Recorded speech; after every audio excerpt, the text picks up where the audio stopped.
Hey guys, does your vibrato sound like this?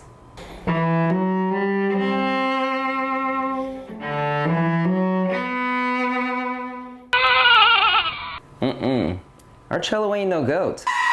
My name is Tawi from Just Chillin', and I'll help you fix that. Let's work it. So let's compare these two footage, the good example and the bad example, and try to notice the difference in my posture.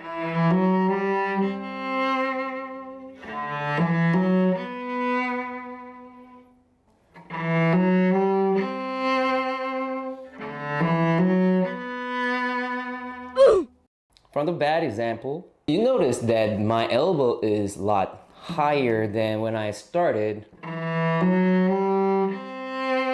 right? Like that. You see that it goes up. Why? Because I'm trying to do the vibrato. That's why it's getting tense. So I'm actually getting a lot of tension on my shoulder. We want to be relaxed. So let's talk about how we should do the vibrato first. It's kind of like shaking a bottle. It's like I'm shaking a bottle, but like really loose. You know, you're not gonna go like, like you're gonna be relaxed here, here, and here. Well, I guess not so much if you're shaking a bottle, but you get it, right? So what's essentially is happening is if I really slow this down. So what's happening? I'm kind of creating a wave. You see? Here and elbow and wrist and follow and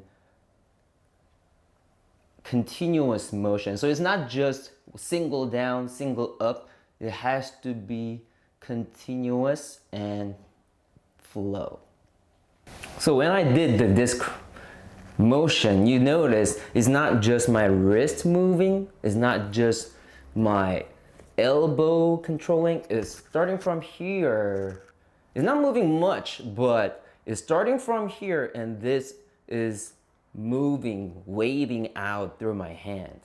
That's what's kind of happening when I actually play cello in the vibrato. So now let's see what we can do to practice that.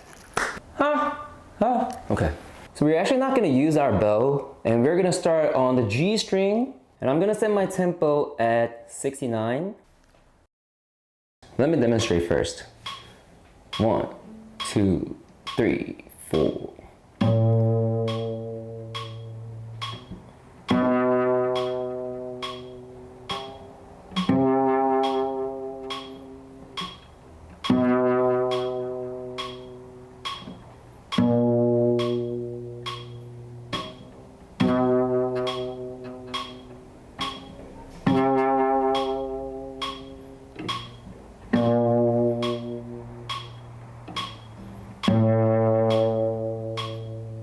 All right, so the key things to remember is that we are trying to stay wide and relaxed.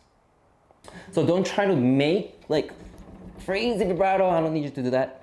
Just stay relaxed, try to be wide, but don't go way too slow where you're feeling like you're actually doing each, that's not what we want. We want like we need some speed to feel like it's happening. You might feel a little slower, and that's okay. All right, so the things that you need to pay attention to is whenever we do this type of practice where we're looping things, always end on the first note. So for example, in this case, I started from A, so I'm gonna end on A instead of the last note, okay? And as you could see, I was counting 4, so we're doing whole notes for each note. I actually started with my vibrato first before I even start plucking, right? And then like that. And when did I switch to the next note? I switched to the next note on beat 4. So what I mean by that is 1, 2, 3, next note. 2, 3, next note.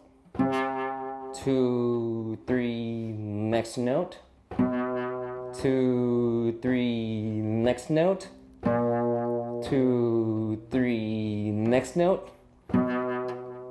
Y'all get it.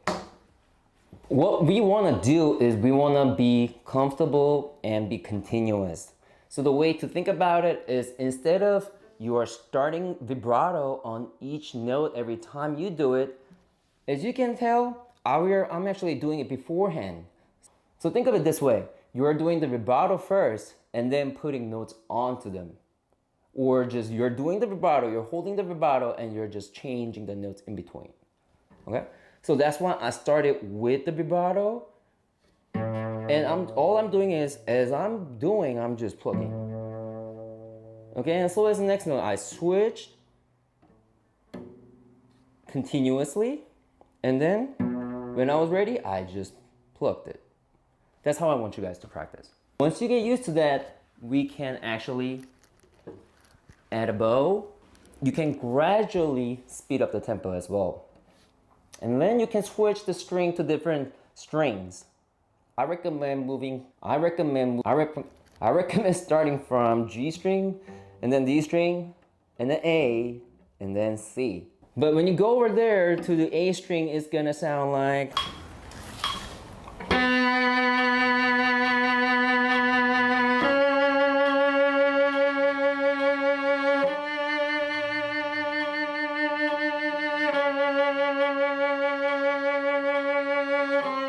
As you can hear it on the A string, it kind of sounds like it's crying, right? But we kind of want that. We don't need to make it sound nice. We are just trying to feel the good motion. That's the key, okay? Feel the motion. Don't try to make a good sound. That's not the point right now. We just want to feel good from the vibrato. Now, another thing that you should remember, when you switch the string, make sure your elbow level is moving with it, okay? A lot of beginners make this mistake where they go over there, but string changes initiated by your elbow, not just your hand or finger, you know? So once I don't change my elbow level, so here, like for example, on the G string, I'm getting good vibrato, and if I don't move this, but if I just move my hand to go onto the A string, it's gonna, you see it's tightened already because my elbow is not relaxed. My shoulder is tensed. So I gotta change my angle first to that string and then execute the vibrato.